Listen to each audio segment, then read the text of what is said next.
quantum physics and the nature of your inner and outer reality. Listen to scientist Gregg Braden. I was trained as a scientist. My background's in the hard sciences, physical sciences, the earth sciences. In the 60s and 70s, when I received that training, there was no room for the possibility of the kind of things that we're talking about now, the kinds of things that suggest that our inner world and our inner thoughts, feelings, emotions, beliefs in any way affect the world around us. And it was through direct experience. What I began to understand was that this is the great secret that everyone knows except us in the West. Almost any other culture that we go to, from the monasteries in Egypt and Tibet and India into Bolivia and Peru, the indigenous traditions, little villages in the Andes Mountains, they all know that there is this experience that we can have inside of our bodies that affects our world in some way, and our science simply has not allowed for that historically. Well, I was trained as a scientist, and I was trained to look in the world around me for my answers, so I began to go to these places. I began to go into the monasteries, all the places that I mentioned. And it was through the direct experience of sitting in the presence of people who have lived and practiced the kinds of traditions that Louise Hay and the other authors I'm so blessed to be sharing the stage and this information with, that they teach about. And what we begin to understand is that this is the place where science got it wrong. There are two places, two assumptions that science has made, modern science. And they're coming full circle and correcting that now. But the first one is that the space that we believe is empty is not really so empty. It's full of a living essence, of a living material that we're only beginning to understand, number one. And number two, the fact, and it is a fact now, that we may have experiences inside of our bodies that influence the world beyond our bodies through the conduit of what's in this space. So it was in going into the monasteries and the nunneries and speaking with the indigenous people, looking at them eye to eye, heart to heart, God to God, and I could say to these people, when you just performed that miracle, when you just performed that miraculous healing, what is it that you did inside of your body to make that happen? And if I didn't understand what they told me, I'd ask them again and again and again through the translators until I understood that they were creating an experience, producing an effect inside of their bodies that my science never told me was possible or existed. And that was the path that led me. I just want to emphasize, science is good. And I believe our science is good and served us well. It simply is incomplete. And so it was that path that allowed me to flesh out the missing pieces that we're only beginning to understand today, marrying the best science of our time with the wisdom, 5,000 years of wisdom of our past, into a greater understanding. And that understanding brings us right back to the question. That's a long answer to a short question. But it brings us back to where we're only now beginning to understand that there is something that we can do in our lives that influence not only the physical body, ours and those of other people around us, but literally influence the physical reality of our world, and that changes everything. It changes everything that we in the West believe about ourselves. So as a scientist, I've also come to understand this is a very different way for many people to think about themselves and their world. And I've found that there's a learning curve that our audiences and our friends and families and co-workers in my career at the Water Fountain, this is not something that people typically talk about in a technical organization. They don't wake up in the morning and say, what kinds of feelings, what kinds of dreams, what kinds of healings did you have over the weekend? And they're talking about who won the football game and who won the lotteries. But this is where it brings us, the relevance in our lives, because we all are having experiences every day. Whether we are consciously aware of it or not, those experiences are physically affecting our bodies and our world. What Western science now is beginning to understand, only in the last years of the 20th and now the first years of the 21st century, it is now a scientific fact that the space between things is anything but empty. It is full of a living, pulsating essence that is so new, scientists have yet to agree on a single term. Some are calling it a quantum hologram, very technical sounding name.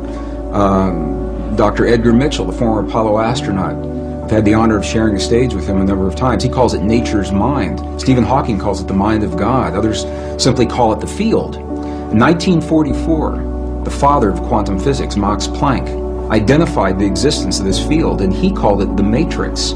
He said, underlying everything that we see, our bodies included, everything we see in the world around us in our bodies, he said, there is the existence of what must be a conscious and intelligent mind. This is his language in 1944. He said that this mind is the matrix of all matter, and it's from his work that the movie series began and many of the ideas that we have today.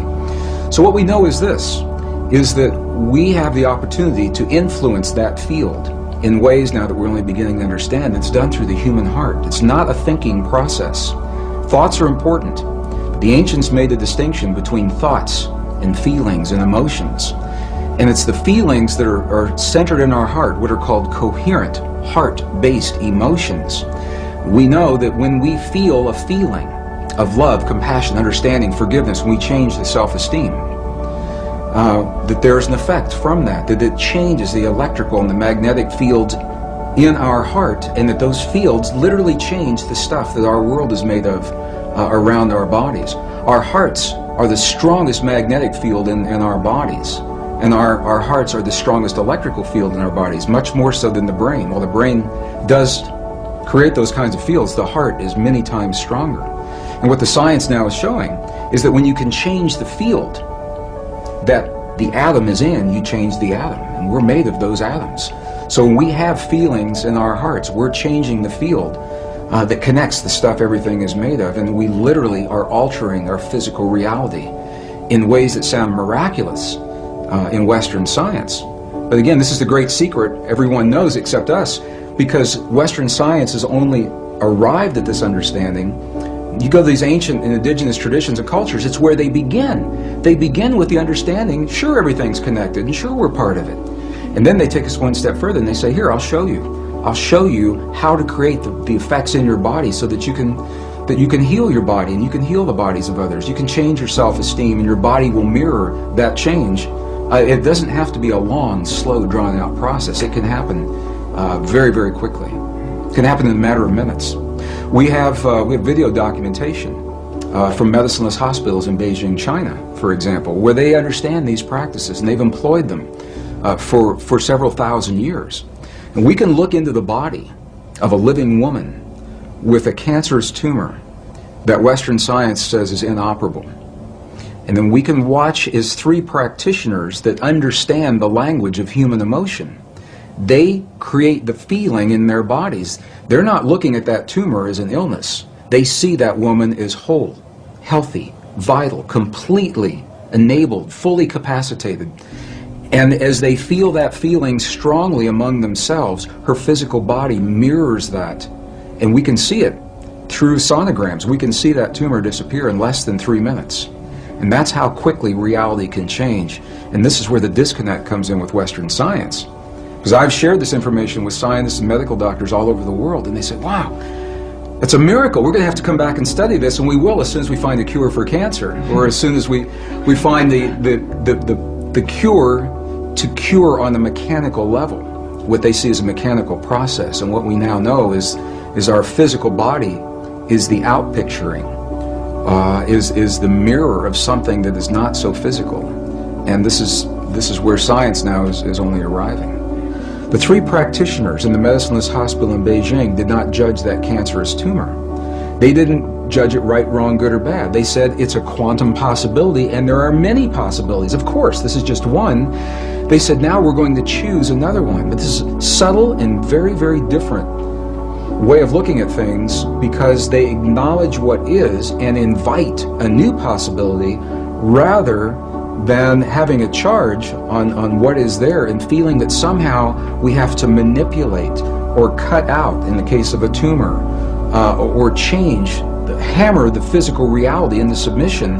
What they're doing is acknowledging that moment, that example, and they're changing it on the level of what we would call the quantum blueprint. They're feeling the feeling as if another possibility has occurred, and in doing so, allowing that possibility to replace the one that exists without judging the one that exists. That's the video for today. Thanks for tuning in. Peace, love, and light.